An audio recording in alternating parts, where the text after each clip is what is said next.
Hello, hello, hello, and welcome to session 5 of the 17th iteration of the MOOC, the Massive Open Online Course by the University of Nicosia's Master's Degree in Digital Currencies. I'm Andreas Antonopoulos, and I'll be answering your questions for session 5. Now, this week I'm coming to you straight live from a closet because I am traveling for family, and unfortunately the quality isn't great. However, the answers will be great because the questions were great. Even if the video isn't perfect, we're going to have some great topics to discuss today as part of week 5. Let me know if you can hear me okay. Let me know if the audio and video is good enough that you understand what I'm saying. And we'll get started. Welcome everyone who's in the chat. I will be looking in the chat for follow-up questions to any of the answers I give, and otherwise we'll get started directly from the questions you submitted in the forum. Our first question comes from Dennis. Dennis asks about sending between wallets and compatibility with native SegWit. One of my mobile wallets tells me that my Bitcoin address has been updated to now support the new native SegWit format. Indeed, my address now starts with BC1, and that's how you know BC1 is the native SegWit address. One of my mobile wallets tells me that my Bitcoin. Now, there's a warning that some external wallets do not support SegWit, so my wallet asks me to make sure I only ever transfer funds from a Bitcoin wallet which supports SegWit. What happens technically when I try to send Bitcoin from another wallet where SegWit is not supported or not activated, like the BRD Bread wallet? Will the coins be lost when I try to send, or will it not be possible to conduct a transaction in the first place? What happens technically when I try to send Bitcoin from another wallet where SegWit is not supported or not activated, like the BRD Bread wallet? All right. I'm going to pause for just a second. I'm seeing reports on the chat that there is some echo in the sound, and I don't know if that's because I'm in a closet or if it's an artifact of the stream. I'm not entirely sure what the problem is. I have tried reducing the volume a bit to see if that helps. Unfortunately, there's not much else I can do. We were not hearing echo earlier, so I'm not sure why we are hearing echo now. Obviously, whenever I do tests, all right, let me see if I can fix this. Unfortunately, there's not much else I can do. We were not hearing echo earlier, so I'm not sure why we are hearing echo now. Obviously, whenever I do tests. Okay, so I've removed some of the audio processing, so it's coming through more or less straight through. And let me see if that is better. And I can check again. 1 second. Okay, so I've removed some of the audio processing, so it's coming through more or less straight through. And let me see if that is better. Check again. 1 second.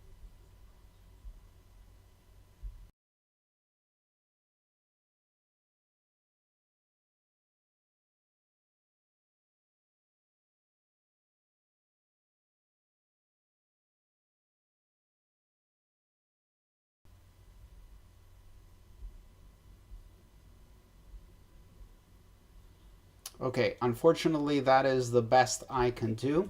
So you can let me know if that's a bit better or a bit worse. Check if another YouTube tab is open. That's a good point. Oh, interesting. It shouldn't be passing through the system, but all right.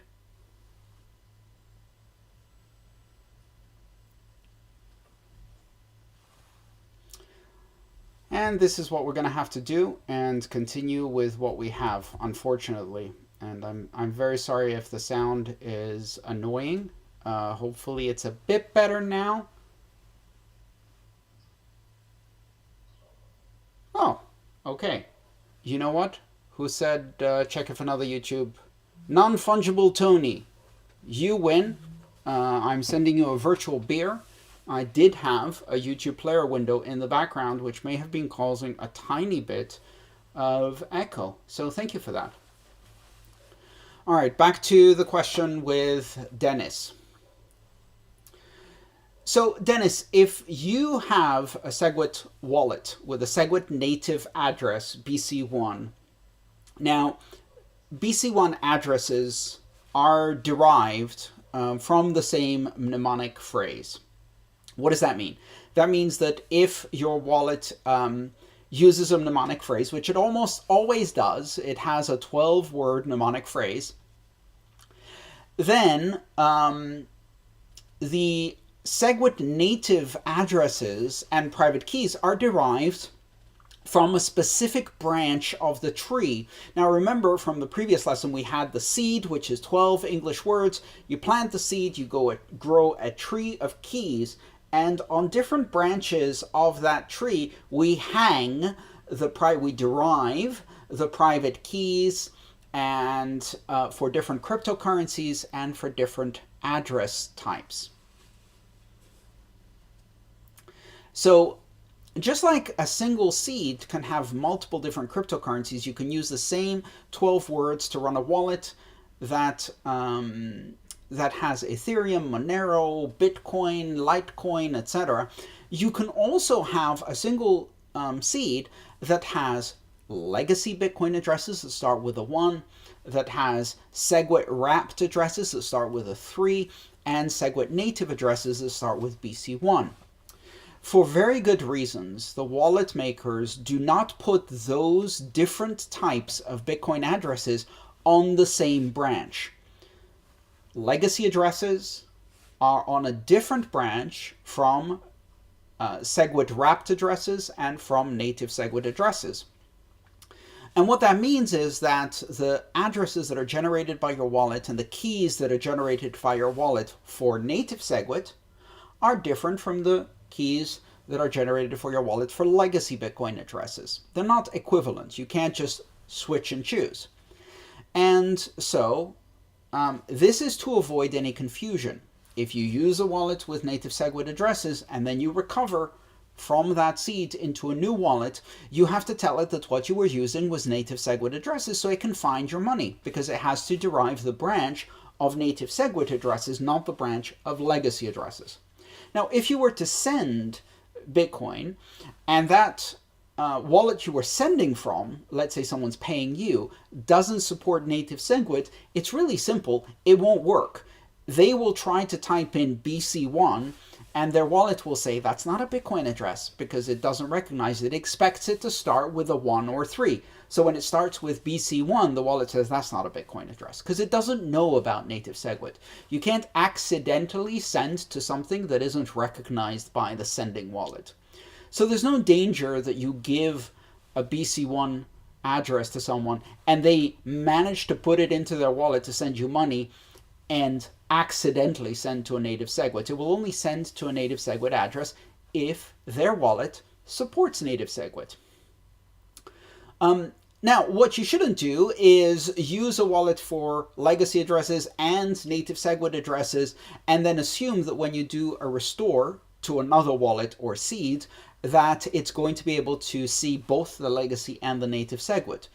It actually won't. You might have to do 2 restores, one for the native SegWit addresses and one for the legacy addresses. The money is still there.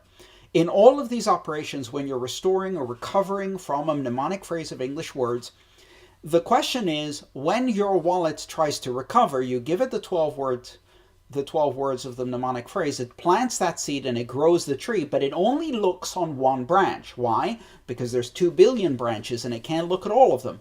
It's 2 billion branches just on the first level. So it's going to look at one branch, and you have to tell it, go look at the native SegWit branch, or go look at the legacy Bitcoin branch, or look at the SegWit wrapped. For example, legacy Bitcoin is hung off the 44th hardened branch of the tree. That's basically 2 billion in binary plus 44. Whereas native SegWit addresses are derived on the 84 hardened branch of the tree. So the first branching from the root is 44 for legacy, 84 for native SegWit. And if you're looking in one place and the keys are in the other place, you won't see the money. It's still there. It's still recoverable from your 12-word seed. You just have to tell the wallet to look for a different address type on a different branch. Those branches, the directions on where to find it on which branch, is called a derivation path.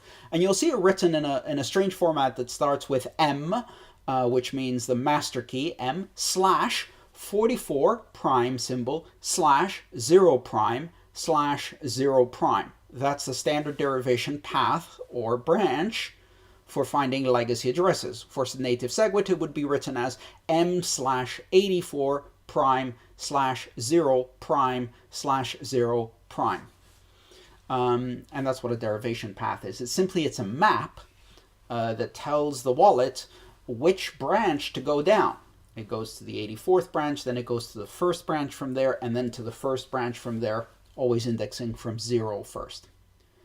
All right, I hope that helps understand a bit the relationship between legacy addresses and SegWit addresses and how all of that relates to your mnemonic phrase and how your wallet finds things on the chain. I hope you still hear me okay, and if so, let me know and we will continue to the next question. Paul asks, could you explain Schnorr and Taproot and their relation? So Bitcoin was upgraded last year with a series of upgrades, a set of upgrades that all kind of relate and work together, a package, if you like, that included at least 3 major upgrades.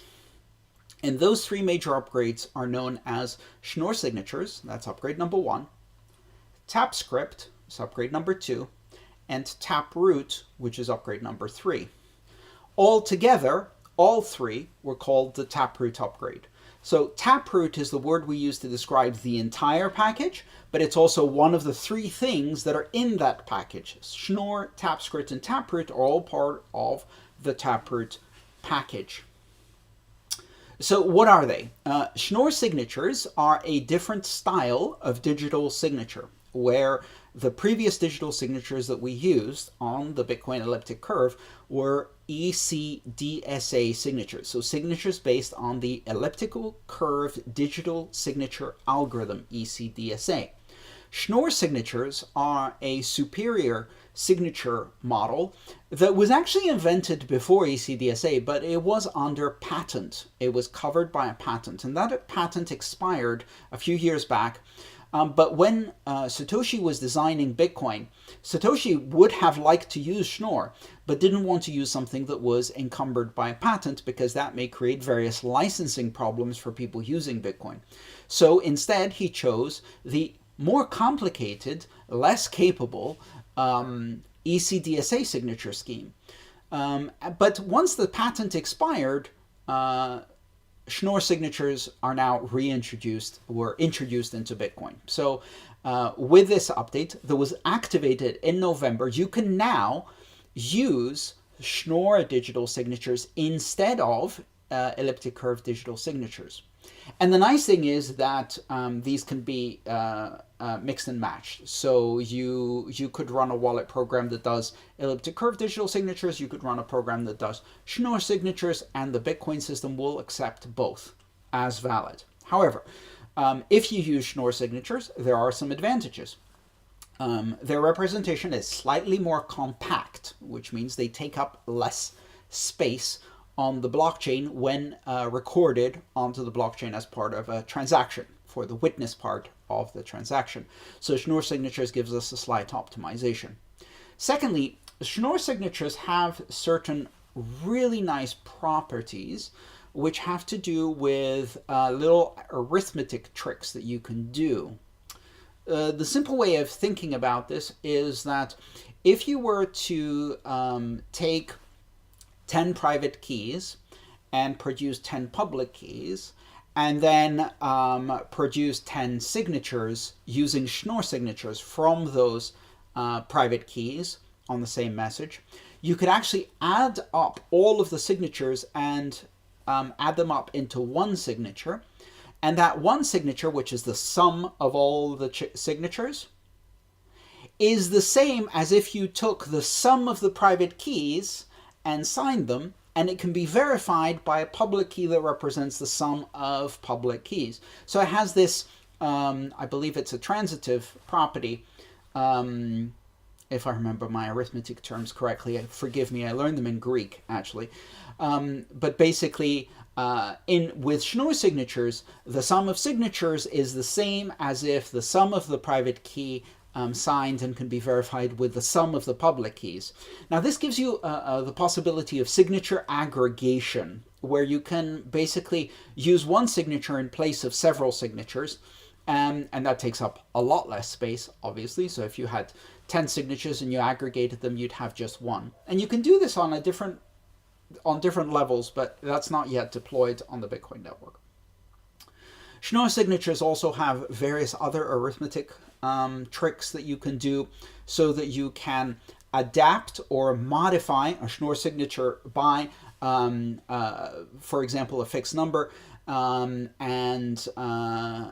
do some mathematical tricks with that, where someone can then verify that by modifying the public key with that number, and you can do the same with a private key. So there's some tricky arithmetic that's very useful for doing some specific types of smart contracts and optimizations in script. Multisig is a lot better with Schnorr signatures, and there's a new protocol for that. Now, that's the Schnorr signatures part of the package. TapScript signature, the TapScript part of the package that was activated in November, allows you to take the script that is used in an output that is validated, the Bitcoin script, and instead of having to produce the entire script, you can instead encode that as a Merkle tree. So let's say you had three conditions. You say this money can be spent if Alice and Bob sign, or Bob and Charlie sign, or just Dennis, only Dennis signs. So those are three different clauses. Now in Bitcoin script, you would write that with an if statement, and you would have if the first condition, then the second condition, then the third condition. And whenever you were, let's say you're Dennis and you want to do the last part, the else if only Dennis signs part to spend the money, you would actually have to produce the entire script and show all of the other conditions, even though you're not using them. So TapScript allows you to actually put all of that in a tree, a Merkle tree, the root of the tree, and then if you want to exercise the part of the script that is the if only Dennis, then you can say, okay, and here's the if only Dennis script. You show just that part, and then you prove through Merkle paths that that belonged to the tap script root. So that is a really nice trick. And you might think, if you have a script with three clauses, who cares? Why do you need to summarize that in a tree? Well, one of the things you can imagine is, what if instead you had a script with 1,000 clauses? And you could still summarize it in a tree, and because of the binary nature of the tree, you only need 10 hashes to describe 1,000 different leaves on that tree. So it's a very optimized way of summarizing all of these scripts, and you don't show the ones you're not using. So if you signed as only Dennis spends, and you sign as Dennis, nobody knows that Alice, Bob, and Charlie were ever even involved or able. Nobody knows what the other possibilities were. As long as Alice, Bob, and Charlie know what the possibilities are, know the script that unlocks their part of the thing, it's hidden by the Merkle tree. So that's called Merkleized Abstract Syntax Trees, or MAST, which is TapScript. Taproot combines the property I told you earlier about adding together Schnorr signatures and the property of the tree, where you can create a special condition which is if everyone agrees. So let's say you had three conditions: Alice and Bob, Bob and Charlie, and Dennis. And then you had a special condition which exists in many of the scenarios in real life, is what if Alice, Bob, Charlie, and Dennis all agree and want to sign together? Well, what we can do is we can put the public key of the sum public key of Alice, Bob, Charlie, and Dennis. So it's the ABCD public key. And if together they come together and they produce an ABCD signature, then that also works. So that's the root, if you like, of the script. And what that means is that anyone who looks at this sees a public key, which is public key ABCD, and then sees a signature ABCD. They have no idea that it's actually four different signatures that came together. It looks like a single signature on a single public key, which means it looks like a single person making a payment. So you take a very complex script. It could be a lightning channel with two pairs. It could be a multisig with multiple different levels. And you summarize that, but you not only summarize it, but it looks indistinguishable from a simple payment where you have a single signature. And this is a great tool for privacy. So these three things are the Taproot package. Schnorr signatures, which give us some neat arithmetic tricks. TapScript, which allows us to break our script into elements in a tree and exercise only the ones we want. And Taproot, which gives us the special case in the tree where everyone agrees and makes it look like a simple payment, which is a great privacy addition. And this is why all three were activated at the same time to get the maximum benefit from these changes. All right. And that was a long answer, but it's a great topic, and I'm glad we had the opportunity to go over Schnorr, TapScript, and Taproot in one go. I hope you can still hear me. There we go. Does TapScript have its own language for the transaction, or does it use script? Is the follow-up question from Jim. Jim, actually, TapScript does have a few small changes to the scripting language. So it is, it actually uses a different version for the scripting language. So we're currently using the SegWit v0 version. And this is the SegWit v1 version, which has a few small changes, which many of them are for future upgrades and for efficiency. So thank you for asking that follow-up. All right, let's go to the Lightning Network, which I know many of you had many questions about. Asim asks, according to my understanding, the Lightning Network acts as the second layer as payment channels, and the on-chain transaction will be done whenever someone closes the payment channel, and the final balance will be on-chain through a confirmed transaction. Okay, Asim, so far so good. Couldn't have said it better myself. You described it exactly right. So what if through the payment channel, multiple payments happen and A sends money to B and vice versa? So off-chain payments. Alice sends half a Bitcoin to Bob. Bob sends a third of a Bitcoin to Alice. Alice sends 0.02 Bitcoin to Bob, and back and forth and back and forth. And in the end, the total correct balance of Alice and Bob, let's say of the total 1 Bitcoin payment channel, in the end it's 0.2 for Alice, 0.8 for Bob.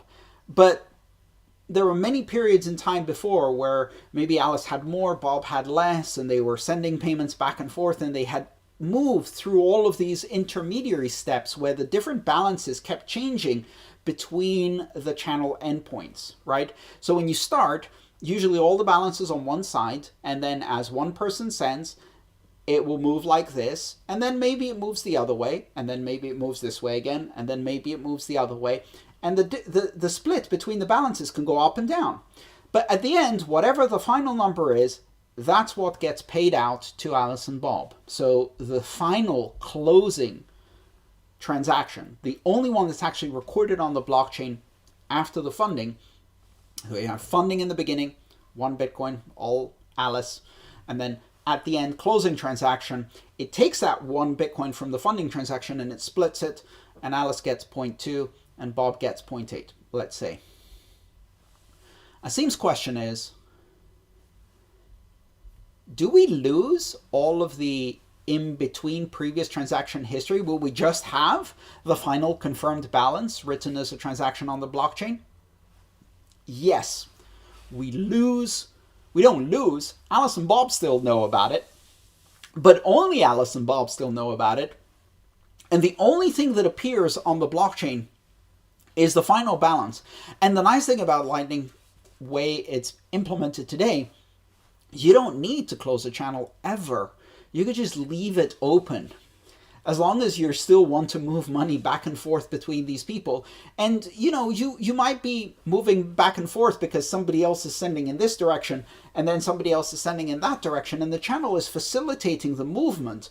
And throughout this entire process, you keep the channel open. Nobody knows about any of the transactions that are happening between Alice and Bob. And when you close the channel, the only thing is they see the final snapshot. And they have no idea how much moved, how many times it moved between the two. And that's how you get a big part of the privacy of the Lightning Network. You get privacy because off-chain transactions only happen between Alice and Bob, and nobody else knows those transactions happened. Only the two channel partners.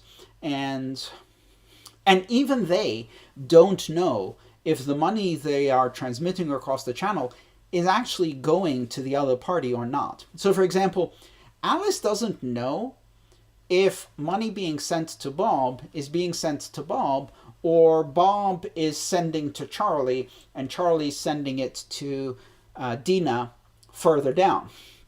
So similarly, if Dina is sending to Zoe on the other side of Alice, so Dina to Charlie to Bob to Alice to Zoe, Bob sends some money through to Alice. He doesn't know if that's actually going to Alice.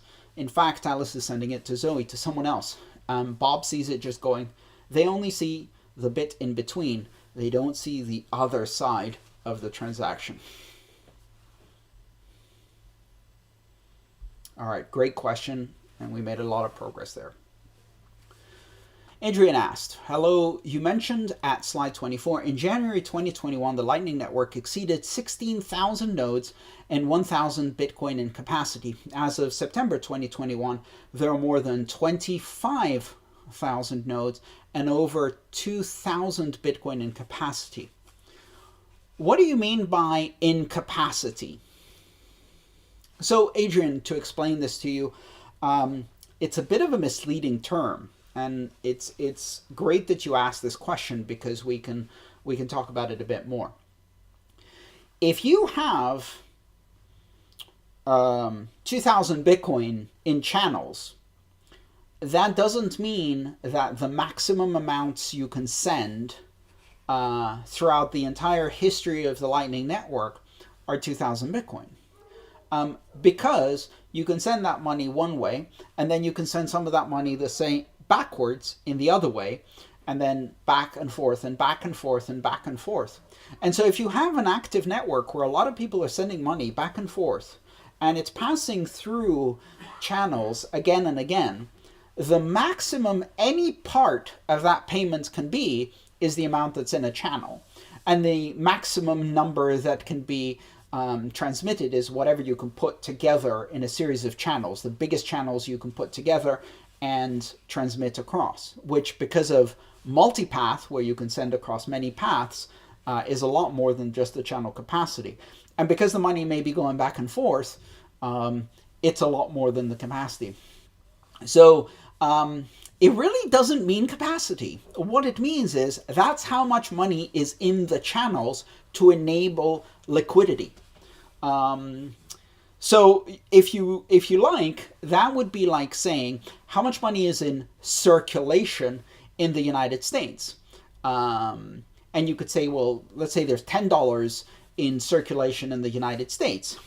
But if I give you $1 and you give it to Bob, and Bob gives it to Charlie, and Charlie gives it to Dennis, well, that $1 has actually done $5 of economic activity because of the liquidity, because it's the flow of money that is economic activity, not the static amount that is issued. So $100 billion in physical money or in bank accounts or whatever measure of money you want to take, M0, M1, or M2, can actually generate 10 times that in economic activity, because the same dollar will flow many, many times between lots of different people. And that's the same thing as lightning capacity.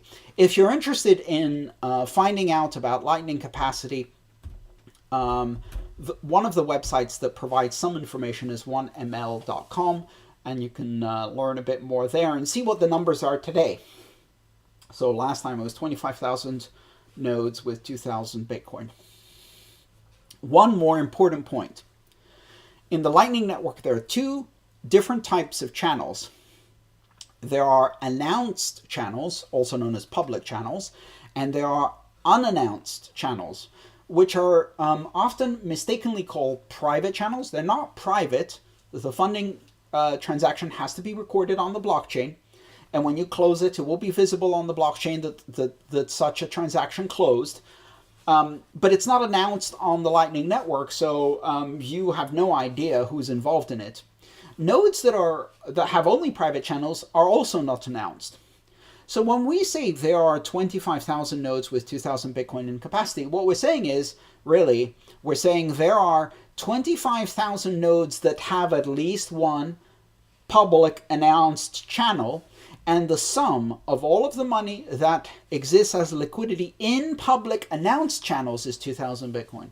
We have no idea how much money is in unannounced channels. We'd have to do a different calculation. You could perhaps do that by looking for transaction closure on the blockchain. But if you're just looking for a channel open, you can't tell it's Lightning because, very simply, a funding transaction that opens a channel looks like a simple payment to a SegWit address. You can't tell.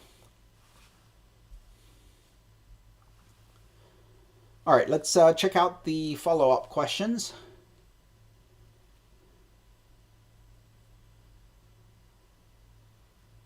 Antonopoulos asks, can we add arbitrary irrelevant signatures to the root signature, the Taproot signature, and still be accepted?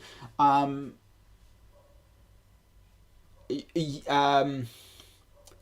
you had encoded that as the public key, yes, you can.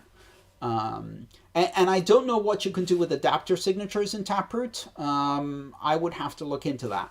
But there's some very neat mathematical or arithmetical tricks that you can do with Schnorr signatures. So I'm not sure how that would work exactly with Taproot, but I'm guessing there's more than you see on the surface. Is there any possibility, Martin asks, is there any possibility that the off-chain channel gets somehow closed unintentionally without the result being recorded on-chain? Would all of the internal history be lost? Yes, you can't close the channel. Closing the channel means recording the transaction. But you could have a situation where both of the parties, let's say you have a channel between Alice and Bob, if both Alice and Bob lost all of the data of their Lightning nodes and they had no backups, they would not have the necessary keys and transactions to create the closing transaction. It's just like losing keys. So effectively, they've lost the keys to the money that's sitting in that channel. So if they were to lose the keys of their Lightning wallets and lose their channel information, which we do periodic channel backups to make sure that we don't lose that. Yes, you can lose money in the Lightning Network. Not only the history is lost, but the funds are lost because the recipients cannot close them and allocate them to anybody. And they can't continue to operate the channel because they don't have the information for the channel.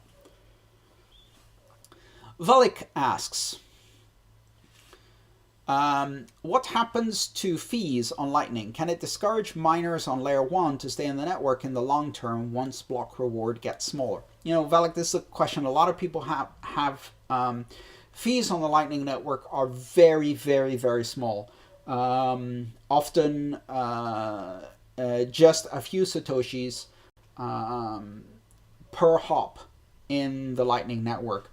And so they're much, much lower than on-chain fees, of course, because the resources required to fulfill a Lightning payment are much lower. Can it discourage miners on layer 1? No, not necessarily, because in order for the Lightning Network to scale, you have to still open channels, and those channel opening, and eventually you're gonna end up closing channels every now and then because things happen. Maybe the other party disappears and you have to close the channel in order to recover the money. If Alice and Bob have a channel and Bob disappears, disconnects, and never comes back, at some point Alice is going to execute a transaction to get a refund on the channel, and that means closing the channel. So channels do close. They close because of things going wrong, or because someone wants to take the money off on chain again. So between the opening transactions, the funding transactions, and the closing transactions, there's no reason to think that you won't have plenty of transactions to fill layer 1. In fact, if anything, in order for Lightning to really reach its full capabilities, you actually need to do a lot of channels, which would either require a thing called channel factories, where you can open lots of channels through a multisig simultaneously in a single transaction, or it would require increasing the total capacity of layer 1. It's funny because some of the detractors of Bitcoin try to get both sides of the argument. Can't have the cake and eat it too. So they will say things like, if all of the traffic goes to the Lightning Network, then the miners will abandon the network and Bitcoin dies. But in any case, that won't work because not everyone can go on the Lightning Network because there isn't enough capacity for everyone to open channels. I was like, which is it? Either there's not enough capacity and that means very high fees and not everyone can get on the Lightning Network, or there is enough capacity and that means not enough fees and the miners go away. It's both? No. So really what it is a dynamic equilibrium between those two conditions as the network scales, and this happens over very long periods of time. MChain asks, are forks possible on the Lightning network? Not really, but forks are possible on the Bitcoin network, and if there are forks on the Bitcoin network, then you may end up with a situation where someone's trying to effectively double spend the closing transaction. So you have to watch for that. So Lightning nodes do have to monitor the Bitcoin network for forks, just like any other wallet.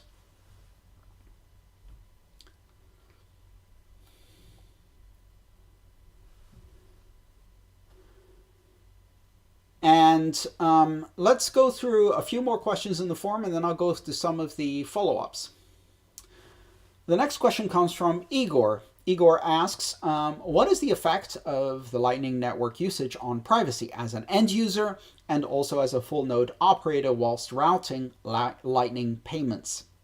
Well, so if you're an end user, you have significantly more privacy on the Lightning Network than you do with on-chain Bitcoin transactions. And the reason for that is because only the sender and the recipient of a Lightning payment know who the sender and the recipient of the Lightning payment are.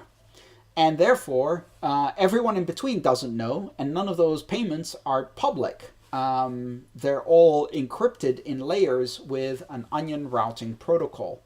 As a full node operator, when you're routing payments, you can't tell anything about those payments. If you receive a payment from one of your peers, you can tell if you're the recipient, the end recipient, the final recipient. But if you take that payment and you open up the onion and it says forward it to Bob, you don't know if Bob is the final recipient. You're going to forward an encrypted blob. Bob will open that encrypted blob and may discover that Bob is the final recipient. So Bob's like, hey, I got paid, yay. Or Bob opens the blob and says, oh, this needs to go to Charlie, and keeps forwarding it on. And so with the payments, you only see where it came from on the immediate payment channel, and where it's going on the immediate payment channel after you, you have one hop visibility, and you don't know if the other peer you sent it to on the payment channel is the final recipient and basically took the money, or if they forwarded it on one of their payment channels, and you don't know if the one who sent it to you was the sender or if they were forwarding it on behalf of someone else. So everyone has much better privacy as a result.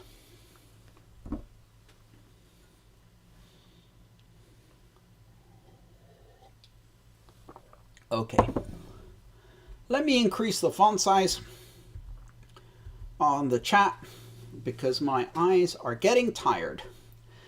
Panos asks, can we lose money in the Lightning Network as a result of somebody else's mistake? No, because that would mean you have to trust someone else not to make a mistake. You can only lose money because of your mistake. It is a trustless network. You do not have to trust the other party. You don't have to trust your channel partners. You don't have to trust the routing nodes. You don't have to trust the senders. You don't have to trust the recipients. You don't have to trust anyone. You trust in the execution of the rules of the Lightning Network and the execution of the rules of consensus in Bitcoin. And it is a trust minimized or trustless network. You don't have to trust anybody else. You run your software, you run it well, it's properly configured, properly maintained, properly backed up. You do not lose money because of that. However, if your software has a bug in it, you can lose money. So you can lose money as a result of somebody else's mistake, but that someone else would be the developer who wrote the software that you're running. That's the only case. And there are some bugs. There have been some bugs, and those bugs have caused people to lose money. Until you are very confident that the network is working well for you. I mean, I've been running it for a while now. I did lose some money in channels in the early days. The databases got corrupt. I lost the backups. I wasn't able to close the channels properly. But it only happened a few times, and it was very small amounts. And since then, I haven't had any losses again. And Panos asks as a follow-up question, if I have an open channel, I actually increase the liquidity of the network, and thus I offer some good service to the network. Is that right? Yes, it is. And that's why it's a good idea to run a Lightning Network, connect with a few channels to a few other nodes, either nodes who you do business with often, for example, a shop that you use, and that way you will be adding liquidity and routability to the network. And one of the really nice ways to do this is if you have a payment you want to make to a shop, and the shop offers the option to do a Bitcoin transaction or a Lightning transaction, well, do a Lightning transaction. You're going to have to pay the transaction fee to open a channel to the shop and then make the payment over Lightning. But you were going to do a transaction fee anyway, just to send Bitcoin to the shop. And by instead paying the transaction fee to open a channel, now you have a channel. Not only do you have a channel, but you've also moved some of the money to the shop side, which means that now someone can pay you incoming to your Lightning node from that shop, which presumably, because it's a shop, is actually well connected. So now you have inbound capacity on the Lightning Network, and you did it with the same fee that you would have paid anyway because you were planning on buying something from that shop anyway. Which means that if you think about it, very rarely do you want to be making a Bitcoin on-chain transaction if the option to do a Lightning payment exists. Even if you have no channels, it's worth opening a channel just for that one payment, and then you have the channel afterwards.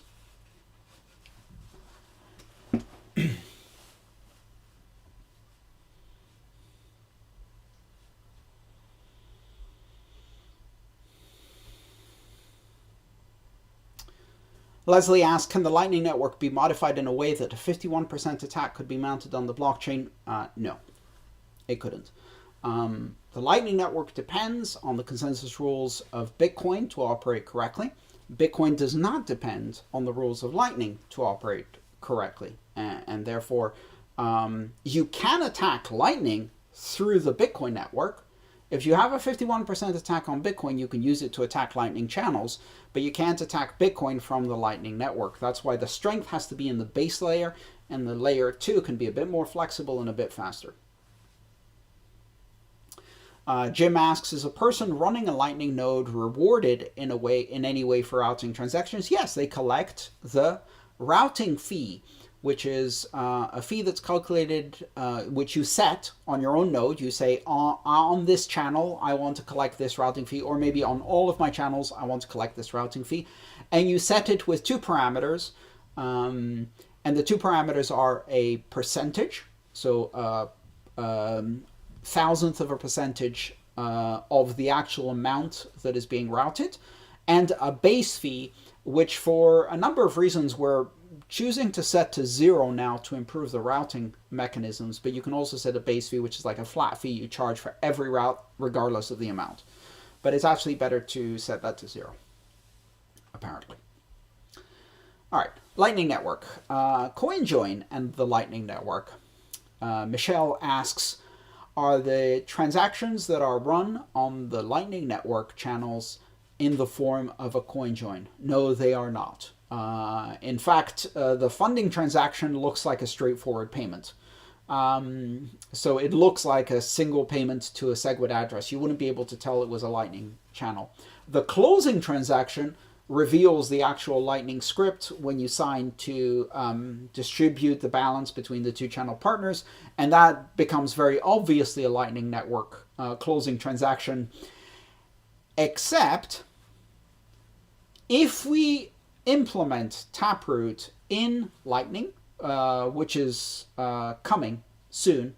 In fact, we were waiting for Taproot to be activated, and now the Lightning developers can begin to build that capability.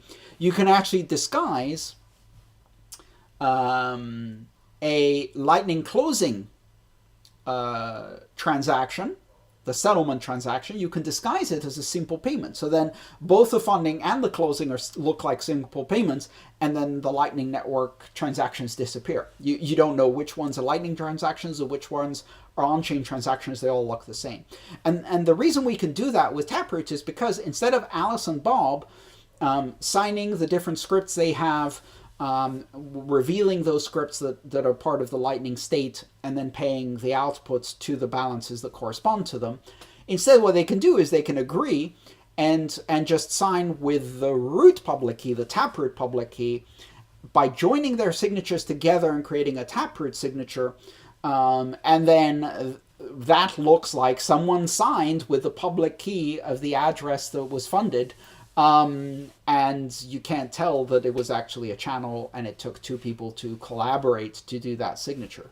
So that's Taproot in action, can actually hide the Lightning Network closure.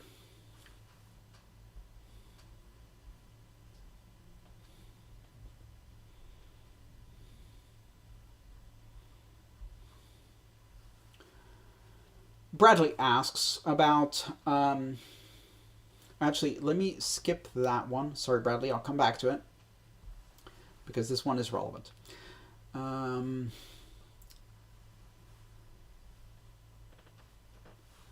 Ashwin asked, a notable change in version 0.21 of Bitcoin Core is how miner block templates produced by this version of Bitcoin Core will signal readiness to enforce Taproot during the 3-month period specified by BIP 341. What does that mean? Ashwin, what that means was that the version of Bitcoin released in, I believe, April of last year, I think it was April of 2021, had the code in it in order for miners to signal readiness for the launch of Taproot. Their votes were measured in August, and through this mechanism for voting, and they voted yes by more than 98%, which is more than 95% was required. 98% voted yes. And at that moment, immediately during that week, that 2-week period actually, Taproot was locked in for activation, and that activation happened in November. And the code for doing the activation is still in Bitcoin Core, but it's been activated.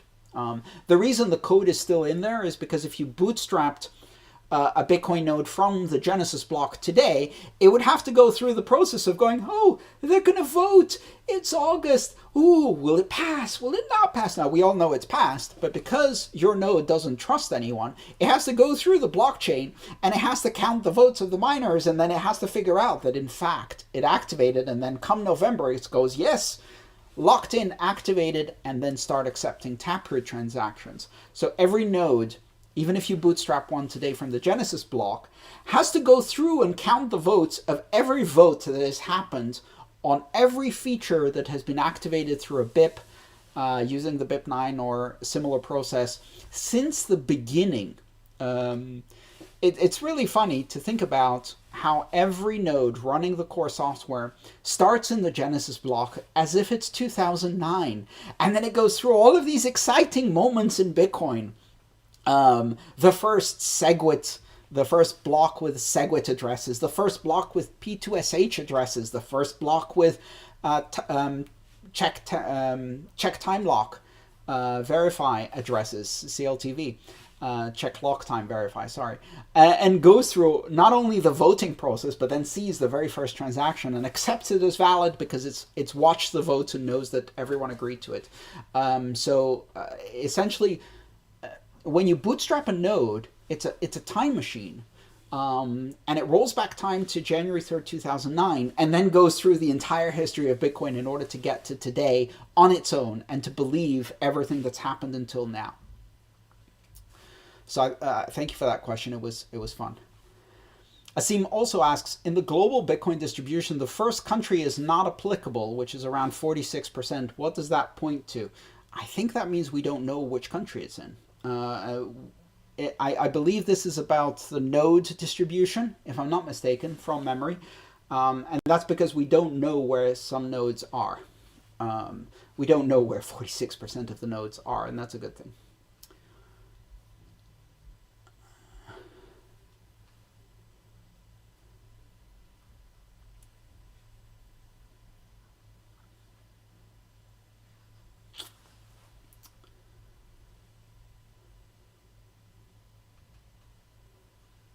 All right. Christian Kless says, very basic question, or Klaus says, very basic question. What exactly is witness data?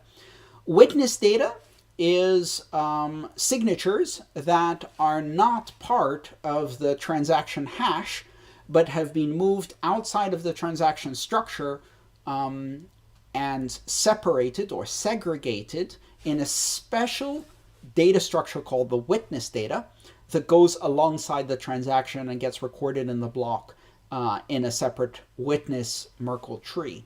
So witness is the word for a digital signature. It's a term from cryptography that effectively in this case means the proof that you are allowed to execute this cryptographic problem. And you know, 90% of the time the witness is a digital signature. Sometimes it's a hash, as in a hash time lock contract. It could be anything that fits a script language, but most of the time it's a signature. And so witness is simply signatures, and witness data is the data structure where signatures are held outside of the transaction so that they can't modify the transaction ID through malleation or third-party malleability. So that's what witness is. Segregated witness was the change in Bitcoin in 2017 that introduced a separate data structure for the signatures called the witness data structure, and that prevents transaction malleability and enables layer 2 protocols like the Lightning Network to happen, etc., etc., etc. So that's what witness data is. Alex asks, I followed the 1ML link you posted. I'm looking at Lightning node channels. Just for background, I posted a link on where you can find information, statistics. It's kind of like an explorer, but because the Lightning Network isn't all public, it's a partial explorer of the Lightning Network. It's a way to visualize a lot of information about the Lightning Network.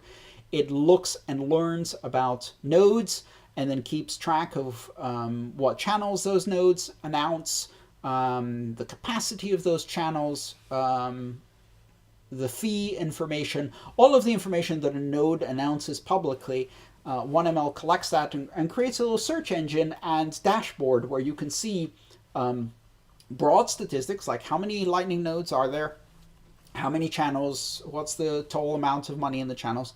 And you can also look at a specific node. You can, for example, type in my Lightning node and look at its stats and how many channels it has open. You can find that. For example, I'll give that to you just as a little exercise. So one of my Lightning nodes, public one that's used on my store, has that domain name 0.ln.antonop.com, and so you can actually put that in the search engine and look at that node. So Alex asks, I've noticed that the fee rate per sat for this particular node is 0.001 sats with a 0 sat base fee. You said that sats are indivisible. Does this not apply to Lightning, or does this mean there is a minimum transaction size per Lightning? This is a great question, Alex, and it brings up a couple of different things. So the sats are indivisible on the Bitcoin blockchain. You are correct. Satoshis are the indivisible smallest unit that you can record on chain in a Bitcoin transaction. However, the Lightning Network uses millisats, thousandths of a Satoshi. So it divides the Satoshi further into thousands. But hang on, Andreas, if you can't record anything smaller than a Satoshi, how do you close a channel when Alice has 1,000th of a Satoshi balance left to her? How do you settle that on the blockchain? You don't. You round it. So on the Lightning Network, your payments can be in thousandths of a Satoshi, and you have that level of granularity. If you close a channel, the balances are rounded to the nearest Satoshi. Because that's all that can be recorded in granularity. So on the second layer, you have 1,000 times smaller units, but you can't record them because they get rounded up if you close the channel. In this case, for example, the fee rate per sat, that means for every 1 Satoshi of payment, the node will charge 1,000th of a Satoshi as the proportional fee, and 0 Satoshi as the base fee. So if you make a payment of 1,000 Satoshis, this node will charge you for that channel, for traversing that channel, that one hop will charge you 1 Satoshi, because it's 1,000th prorated. And because it's a 0 base fee, it doesn't add anything else, so it's the per Satoshi times the number of Satoshis plus the base fee. And that's how you get the final fee. All right, we have a couple of questions from the previous week, and also perhaps from subsequent weeks. I'll get to them very quickly. Bradley asks, in the additional readings for the week, the article The Beginner's Guide to Bitcoin Forks mentions some serious scams, such as Bitcoin Platinum and Bitcoin Gold fake wallet. I'm curious if there is a good vetting process in place to avoid these types of scams, or does it all depend on the individual doing their own independent research? Bradley, our entire industry and tech space is absolutely full of scammers, opportunists, and sharks looking for naive investors, looking for people who are easy to manipulate and gullible, who are driven by greed and fear, and who can be persuaded to part with their money. Just like any space that involves the two perfect ingredients with that, which is money and fools with money, and technology makes fools of us all. So I'm not accusing people of being fools. What I'm saying is we are all fools when we deal with an area of knowledge where we don't yet have enough knowledge. So we can be made fools by going outside of our skill level, by going over our depth, if you like. This is a deep technology, and that makes it easier for someone to find fools who are out of their depth.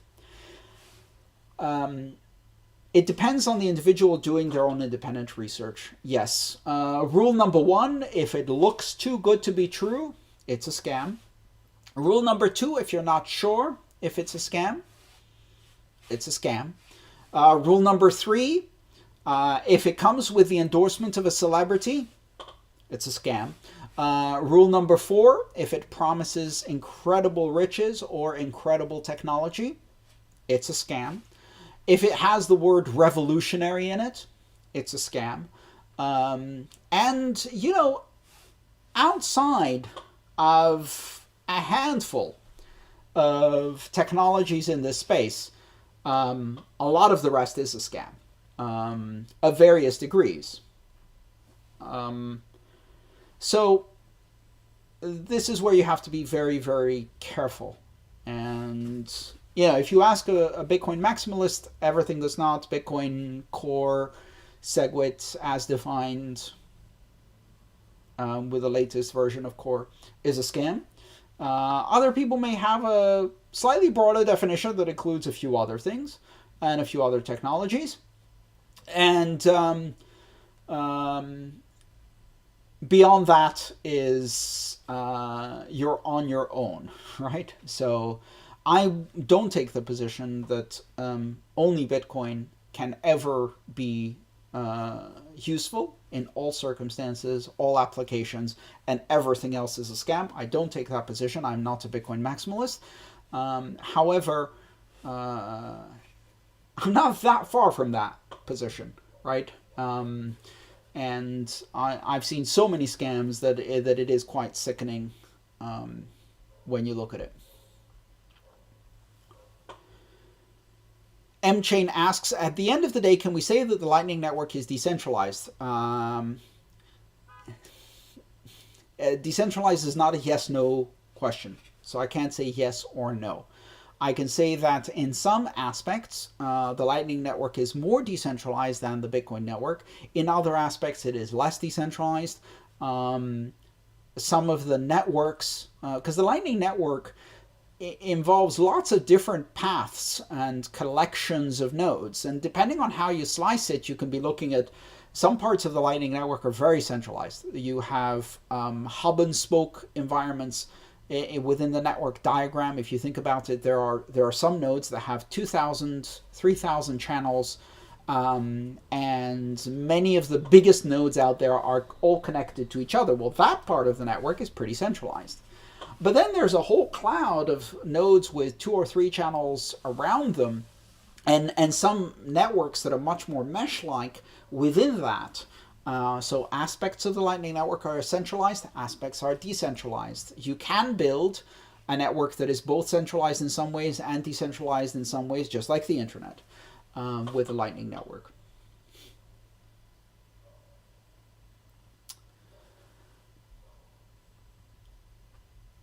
All right. Anton asks, how is a fraudulent channel close mitigated on the Lightning Network? That's a great question. Let's define specifically what a fraudulent channel close is. Now, if you remember, we have Alice and Bob, and I'm using my hands to represent the different levels of balance that they have. So you start the channel, Alice has 1 Bitcoin, Bob has 0. Okay, so Alice sends some money to Bob. Alice sends some money to Bob. Alice sends some money to Bob. Alice sends some money to Bob. Alice sends some money to Bob. Now, in each one of those steps, Alice and Bob negotiate a potential closing transaction. They negotiate a transaction that they sign and hold that will allow them to close the channel if the other person disappears. So when they start, Alice funds the channel with 1 Bitcoin, Bob has 0, and Alice has Bob sign, before even funding the channel, a transaction that pays Alice back 1 Bitcoin and Bob 0. That way, if Bob disappears as soon as the channel is funded, Alice takes that signed transaction that she's kept in her Lightning wallet, her Lightning node keeps on the side as a security and puts it on the Bitcoin blockchain, gets her Bitcoin back. Great.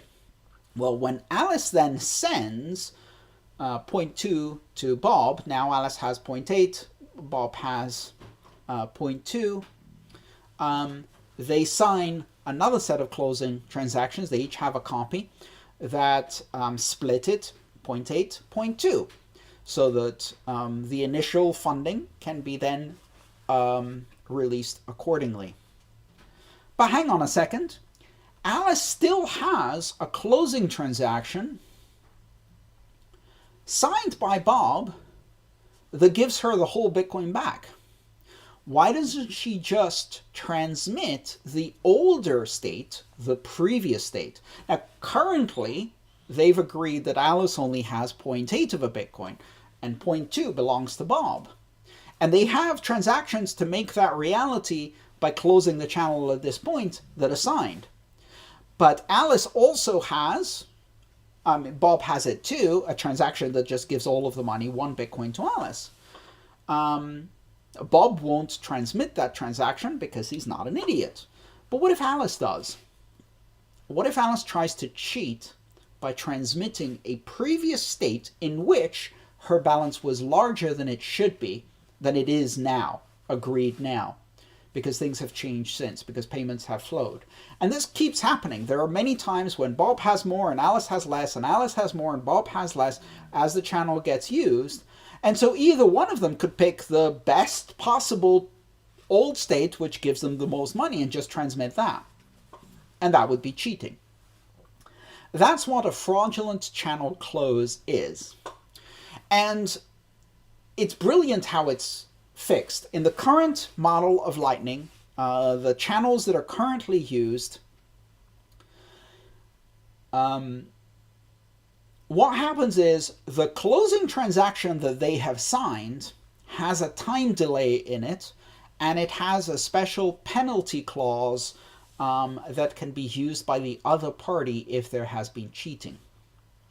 So, when Alice gets a transaction that gives her the whole Bitcoin, she can post that transaction, but she can't actually spend that whole Bitcoin.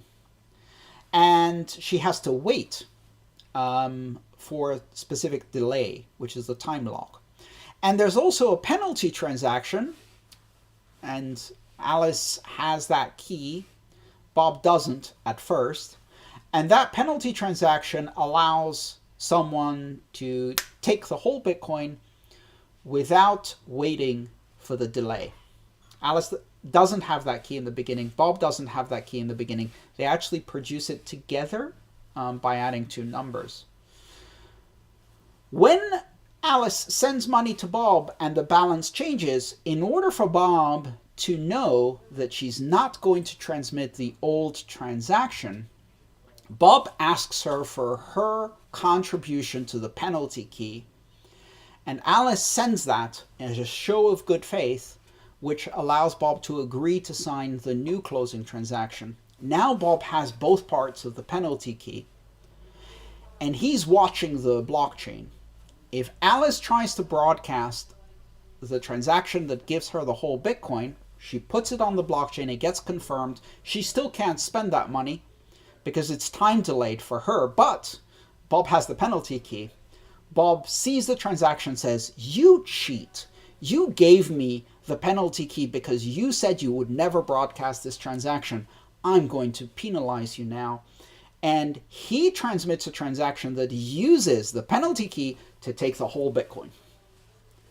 And so every time the 2 partners move to the next state, to the new agreed balance, they burn the previous balance by giving each other their corresponding penalty keys in such a way that the other side can penalize them if they broadcast an old state. So you can try to cheat by sending a fraudulent channel close that gives you more money than you should have, by sending something that was old. And if you do that, you better hope that the other person is not online and watching for the time you have to wait, because if they see it before your timeout expires, they will take the entire channel balance and you get nothing. So it's a mutually assured destruction. It's a really great mechanism in Lightning. It's difficult to understand at first, and it has to do with some tricky arithmetic used for the penalty key, so that Alice obviously can't use the penalty key herself to take it before the timeout. It also includes, this game that they're playing, and it is very much like a game because it uses the mathematical science of game theory to ensure that it is not it's not in their interest to try to cheat. What stops them from activating the penalty key regardless? The person who has the transaction that is activated by the penalty key doesn't have the penalty key. The person who has the penalty key doesn't have the transaction. So the person who has the penalty key can only exercise it if the other person broadcasts the transaction. And the person who has the transaction doesn't have the penalty key, and if they broadcast it, they know that they could be penalized. So they're asymmetric commitments, meaning that Alice's closing transaction and Bob's closing transaction are different. The transaction that Bob has to close is the mirror image of Alice's. Bob's transaction has a clause that Alice can use to penalize him.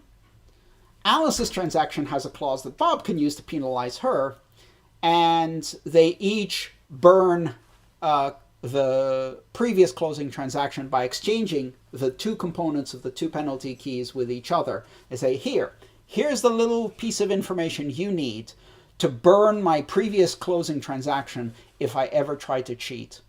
And Bob gets that and goes, okay, now I can trust you, and sign the new closing transaction.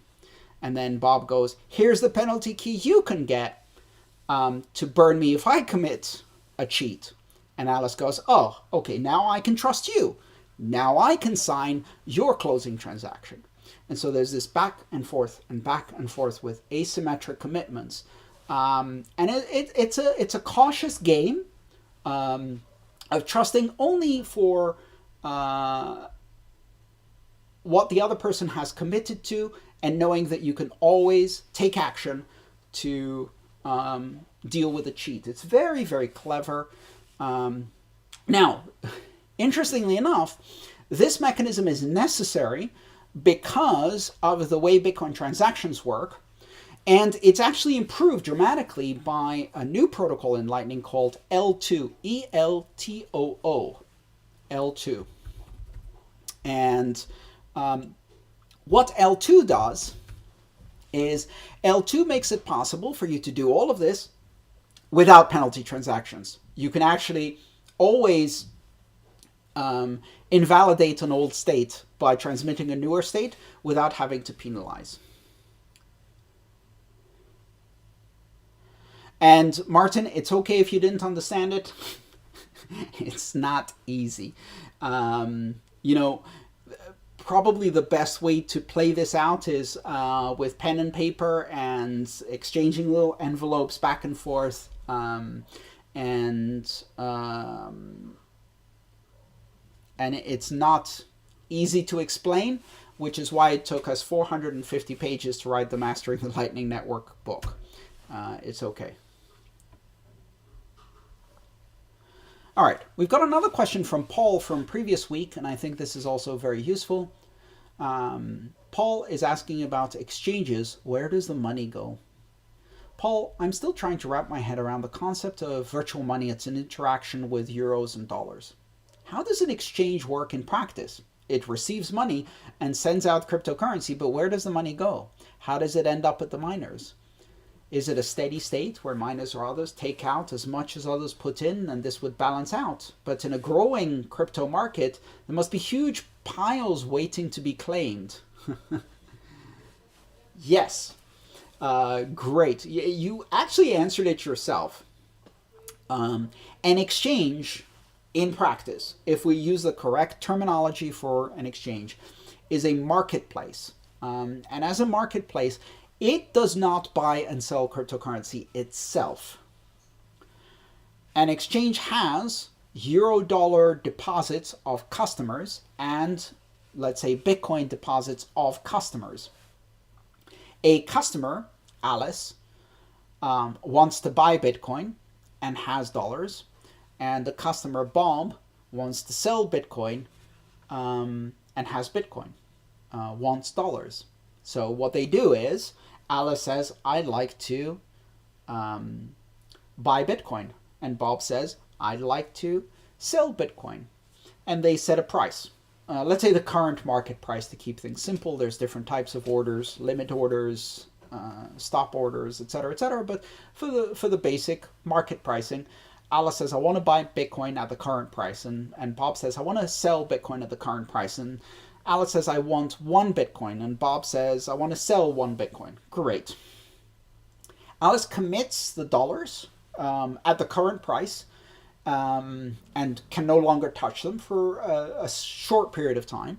And Bob commits the Bitcoin for the current price and can no longer touch it and put other orders in for a short period of time. And then the exchange puts these 2 orders into what's called the order book.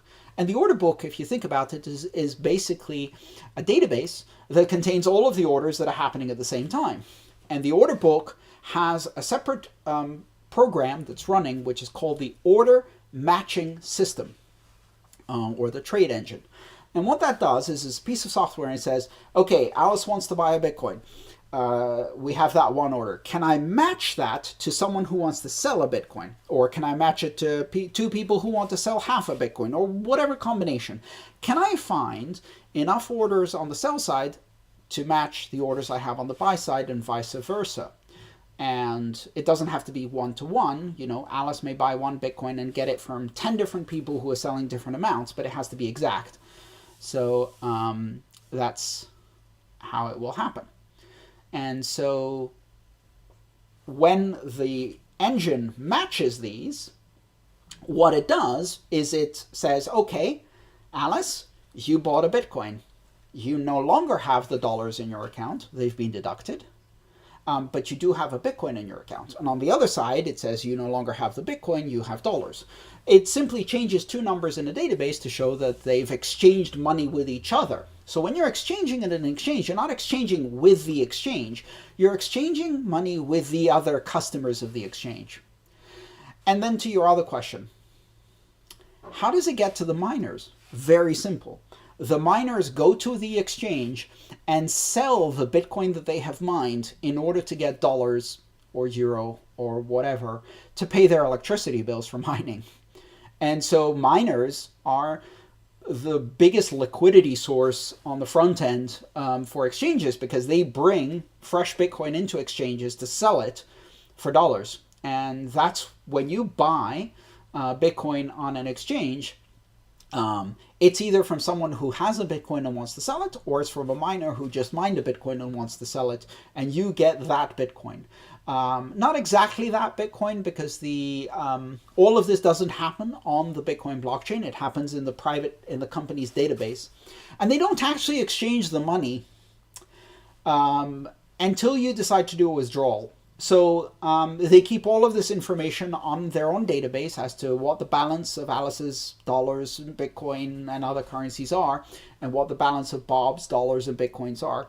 And then if Alice says, I want to withdraw, then and only then do you have a transaction that happens either through the banking system or on the blockchain to actually make that withdrawal or deposit happen.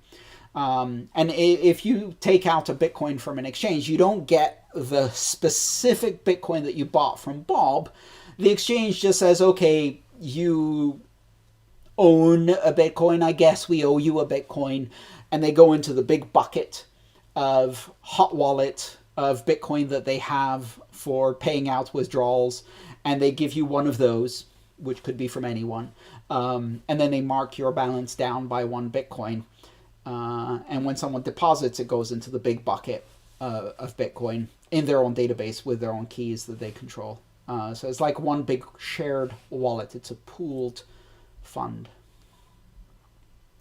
Okay, so that explains how exchanges work. I hope you enjoyed that.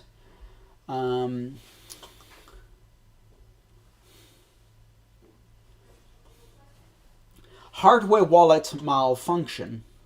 Chris asks, what happens when a hardware wallet malfunctions or is corrupted for whatever reason? Component failure, etc. We actually answered this in the previous class, but I want to reiterate it because it's a very common question. It's a very big fear for people. Doesn't matter.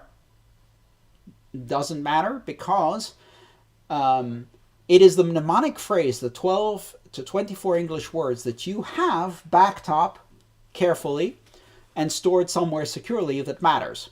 And you can take those 12 to 24 English words and you can recover them on any wallet. Not just the same wallet from the same manufacturer, but a different device from a different manufacturer. You can recover them into a software wallet. You can recover them into your own software. It doesn't matter. All of these are compatible with the fundamental standard called BIP39, BIP32. And as a result, if your hardware wallet malfunctions, as long as you have the seed, you're perfectly safe. You can take that and recover it into hundreds of different wallets by different software and hardware makers who have made these wallets. And each of those wallets will take the 12 words, it will reconstruct a tree of keys, it will find all of your money on all of the different blockchains where it might find them, depending on which blockchains it supports. And then it will be able to show you all of your previous transactions and continue and allow you to spend your money again. So the device itself is almost disposable, really. You do not care if it's lost.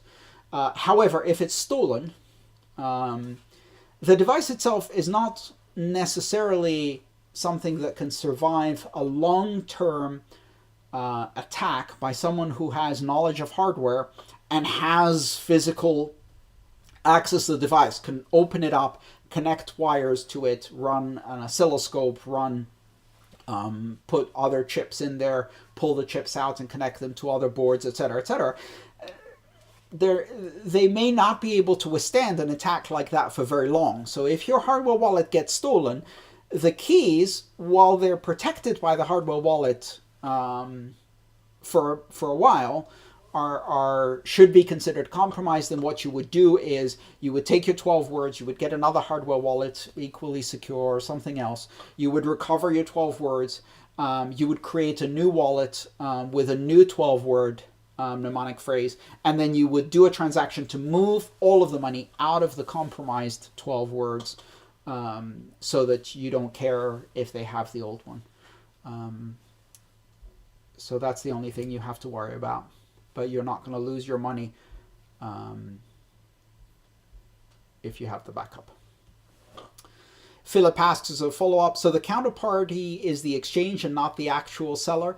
No, well, technically or legally? Technically, the money that you get when you withdraw from an exchange comes from the exchange funds. And you'll see that if you look at the blockchain and you look at the transactions, you can't tell who it came from. It's usually hundreds of addresses going in, hundreds of addresses going out. It's a big pooled money. The money is all put in the same big bucket, which, if you think about it, is the same thing with a bank. If someone deposits money into your bank account and you then go and withdraw money from the ATM, you don't get the exact same dollars that they deposited on your behalf. You get some dollars that the bank put in the ATM. Hopefully ones that are a bit cleaner than the ones your customer gave, which had some sardine oil and some bits of cheese, cream cheese on them, and a bit of jam because they were having an Italian breakfast. It was not nice. You get nice clean bills. But so are they the bank's dollars or are they the other person's dollars? Well, legally, depends on the jurisdiction. In some jurisdictions, they're actually not the bank's dollars. The bank is holding them in trust if it's a trust-based account. In many jurisdictions, all of the money in the bank is the bank's money. And in the cases of cryptocurrency exchanges, you're getting the Bitcoin that the exchange controls. And they control that Bitcoin because they control the keys. And this is the main thing I try to explain when I use the phrase, not your keys, not your coins. So legally, you may have a legal way to claim and say, hey, hang on a second, I deposited 1 Bitcoin, I want that Bitcoin back, and force the exchange to give you a Bitcoin back. It's not going to be the same one you deposited, and you might be unlucky. The exchange might not have it anymore. In technical terms, it's all the exchanges, because the exchange has the keys. Asim asks a follow-up question, how can I malleate someone's transaction? And the answer is, as of August 2017, with the introduction of segregated witness, you cannot. Simple as that. Transaction malleability required the signatures to be inside the transaction when the transaction hash or transaction ID is calculated. And really, when you're malleating someone's transaction, you're not changing anything about the transaction. You're not changing who is paid, how much they paid. You can't change any of that.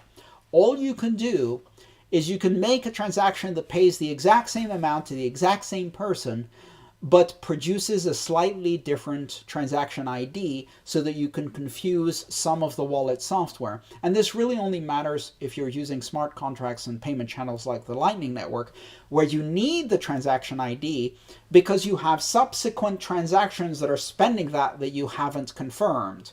Like, for example, the closing transaction that, remember, Alice was holding just in case Bob disappears. She has a signed closing transaction. Well, that closing transaction depends on the funding transaction ID. And if that funding transaction ID could be malleated, Alice could be cheated and have a closing transaction that isn't valid. So before we could do Lightning and have the security and trust in Lightning, where we can create transactions that are the children of other transactions that have not yet been confirmed, we had to fix transaction malleability, and segregated witness on August 1st, 2017 was activated to fix that. You cannot malleate someone's transaction on Bitcoin today. All right. That's it. Right on time, actually. Really, really good. I just ran out of questions. I don't see any follow-ups, which means that everything was not only perfectly explained, but perfectly understood. And this is one more successful week. Thank you for coming. This is week 5 of the 17th semester of the Massive Open online course for the University of Nicosia's master's degree in digital currencies. Thank you so much for all of the excellent questions. I've been your teacher, Andreas and Antonopoulos, and I will see you next week. Enjoy. Bye-bye, everyone.